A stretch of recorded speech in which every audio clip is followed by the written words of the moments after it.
pleasure. So let's just dive right into this. The Tuskegee-Morehouse Classic. Break down the history of this fantastic rivalry and this big game down in Columbus. This game was created out of existence. The University of Georgia and Auburn University used to play here in Columbus, Georgia, until they outgrew Memorial Stadium. Mm-hmm. And one of the things that was happening at that time, the black troops was not allowed back in the day to go to the game.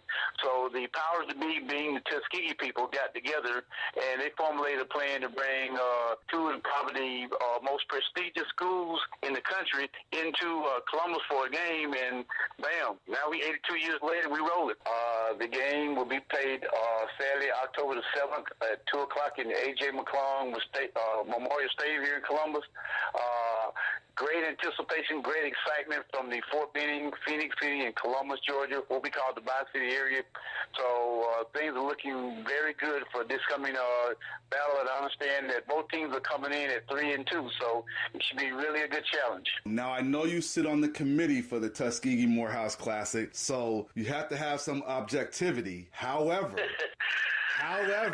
you are a Morehouse man, a proud Morehouse man. So I know you got to get your smack about the Tigers and what they're going to do. The Maroon Tigers, I should say. We represent the cream of the crop. We're presently in U.S. News and World Reporting. We're rated number 4 in the top 10, with Spelman College being number 1 and Tuskegee University being number 7. So I think that says a lot about the attitude of the Morehouse men, is that while we may not major up on the football field, we major up scholastically, and we're very proud of that. We give a great effort here. Tuskegee is a formidable opponent, but we think that the Maroon Tigers will show up and show their true colors this year. Hey, Douglas, thank you so much for joining us on Married to the Game. Thank you very much. Go Tigers.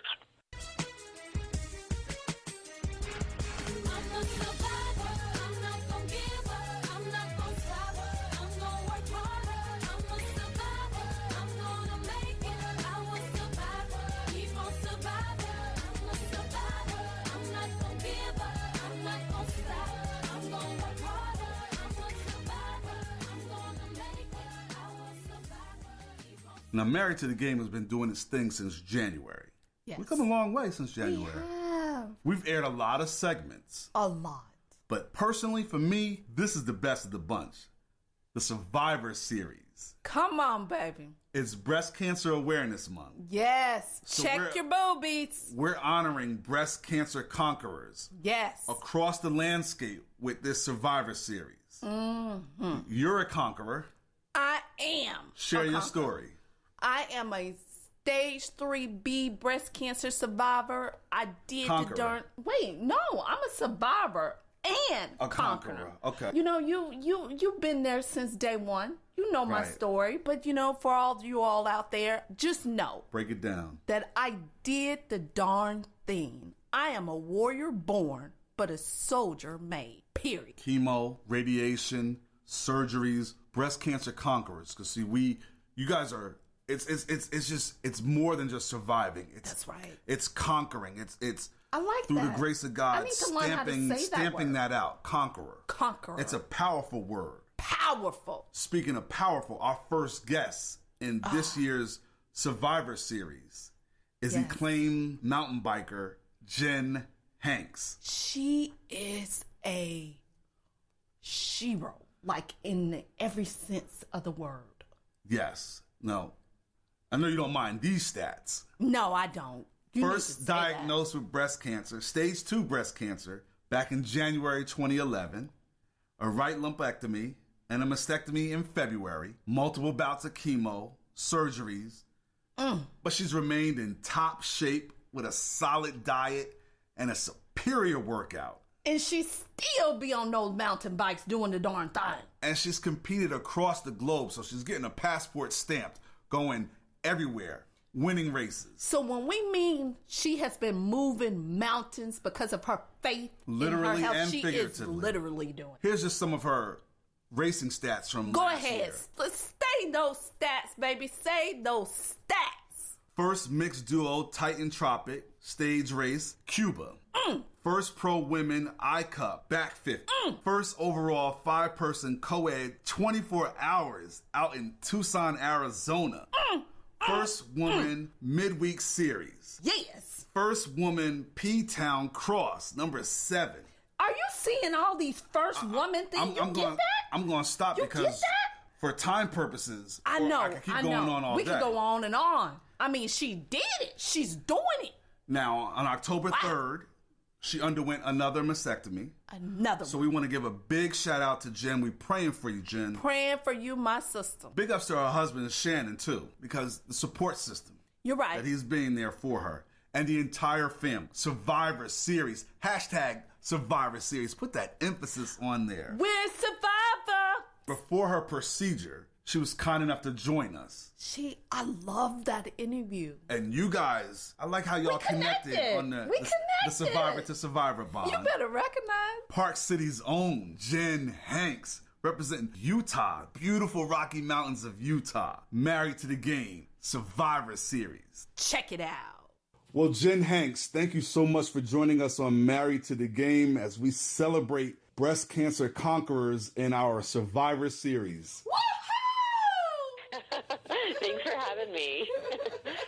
So I will get started. You have an accomplished athletic career. When did you first fall in love with biking? Yeah, so of all places, it was in Iowa, which biking is not exactly known for. Okay. But it was back when I was in college, and I needed a replacement sport. I had grown up riding horses and competing equestrian like, as a junior up until when I went to college, and I just needed something to do. So mountain biking seemed like kind of a cool new sport, and I was really interested in it because you could go out into the forest and be by yourself and weave between trees, and I just started biking and fell in love with it. I fell in love with this sport, and it completely changed the whole trajectory of my life. I met my husband at a mountain bike race. Cool. The reason I'm in Utah is because of the mountains, and I wanted a good place to ride my bike. So really, like, my whole life has changed because of this sport. That's like a postcard image that you ride through every day. So jealous of the scenic Rocky Mountains that you get to look at on your trails. How do you keep from not falling off the bike and from paying attention at the snow-capped mountains? I don't know. It really is beautiful. I'm sure it is. I know for me, I have always wanted to. I've been one of those, even casual fans when it comes to bikers. I was like, oh my gosh, she's just like my idol. It's just amazing how active you are and how you're just enjoying life, and I love every bit of it. I really do try to enjoy life, and I think when I was diagnosed with cancer, that was one of the things that I really put as a priority, was to make sure that, you know, every day I did something that made me feel happy, and just lots of times that happens to be riding my bike. When did you realize that your talent would take you to places because all over the world, because you don't just race in Utah or even in the States? Right. So that's kind of another interesting story. I specialize in what we call ultra-endurance mountain bike racing, so really, really long-distance races and then also stage races, and they happen to be around the world, so I've traveled to lots of different places. Right. But I started out as what's called a cross-country mountain bike racer. So those are shorter distance races, usually an hour and a half to 2 hours long. And I kind of thought that's what I was a cross-country mountain bike racer, until my husband and I signed up for this contest where we won a trip to race in a race in Europe called the Trans-Alp. Wow. And it's an 8-day mountain bike stage race. And it was like, I wasn't even prepared to do this. It was the hardest thing that I've ever done. It was 8 days of, 6 hours of racing up the steepest climbs, like averaging 2 miles per hour because the mountains were so steep. Yeah. And, after racing that for 8 days, I think I had to sleep for a week because I was exhausted, but I was also hooked, and I found a new passion. Wow. That is something, and kudos to you for all of that. Well, with you having your mastectomy, how long will you be on the mend? So it depends who you ask. My plastic surgeon would have one answer, and I probably have a different answer, but we won't tell him that. So he wants me to be really careful for at least 6 weeks after surgery. And I will be really careful. I know my body, and I want to make sure that everything heals well. But I also know my body. So as things are healing, I'll go for walks. I'll probably get on the trainer. So, I will lose a little bit of fitness, and I'll definitely lose some of my high-end fitness because I won't be doing intervals or climbing mountains or anything like that. But I'm hoping to be back. Like at the 6-week mark, I'll be back riding the bike outside. But then, unfortunately, I have to go back in for another surgery, for reconstructive surgery. So that will set me back again, another 4 to 6 weeks.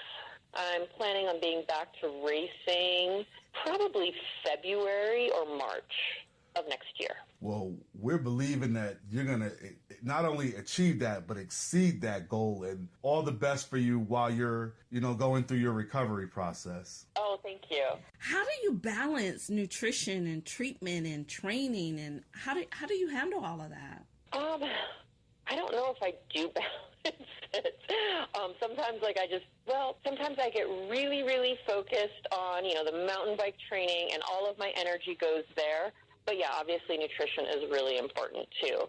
And that's something that after my cancer diagnosis, I completely revamped my nutrition. And I think it's made me a better athlete than I was even before cancer.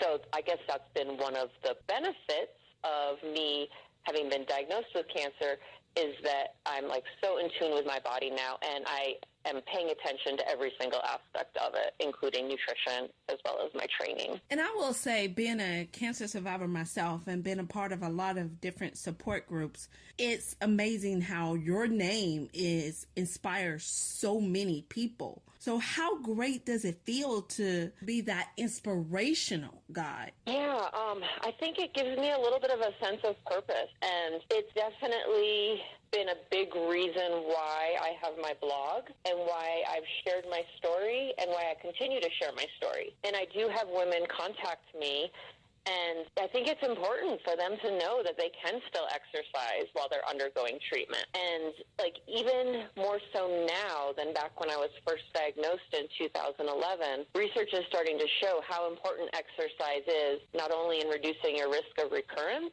but also in tolerating treatment better. So I think it's just really important, and it means a lot to me that I'm helping to inspire women to stay fit and healthy while they're undergoing treatment. And I think that's amazing that you're able to be as active as you are before you go back in for, what is this second time around? So I don't have cancer right now. This is almost considered a prophylactic mastectomy on my non-cancer side, although I do have a new small mass there. It's just not super suspicious. Okay. But yeah, I have found it's really motivating for me before I undergo these procedures, or even before I'd undergo treatment in the past, to get as fit and as strong as I can going in, because I know I just come out the other side feeling that much better. So it's almost like I'm training for a procedure right now. Did you have a mastectomy? I had a lumpectomy. Big thing it affects is your core muscles and your arms. So I've been working really hard at, improving my core strength and my arm strength, because I know those are the things that are going to be impacted the most by this surgery. Wow. It's just amazing talking to you. And it's you're so positive. When I was reading up on things, you were talking about how when you were talking to your fans and you were saying, I'm not going to even think about the what ifs. I'm going in and conquering before I even start. And that is awesome. So thank you. I kind of want to do a quick word association game. Uh-oh, okay. I'm just going to throw a word out there, and you just say the first thing that comes to mind. Mountain bike riding. Fun. Breast cancer. Survivor. Remission. Always. Peace. Happy. Your journey. Oh, okay. My journey. Oh, man. Complicated. Awesome. Well, you have just been the first person to complete Lakita's word association game. Okay. Woo! That's what I'm talking Well, that was about. fun. as soon as you're back on your bike, which would be sooner than later, what's next on tap for you? So 2018 is going to be great. I can tell you that right now. And one of the things that I've always found when I have like a big procedure or something coming up is to find something really fun to focus on and look forward to.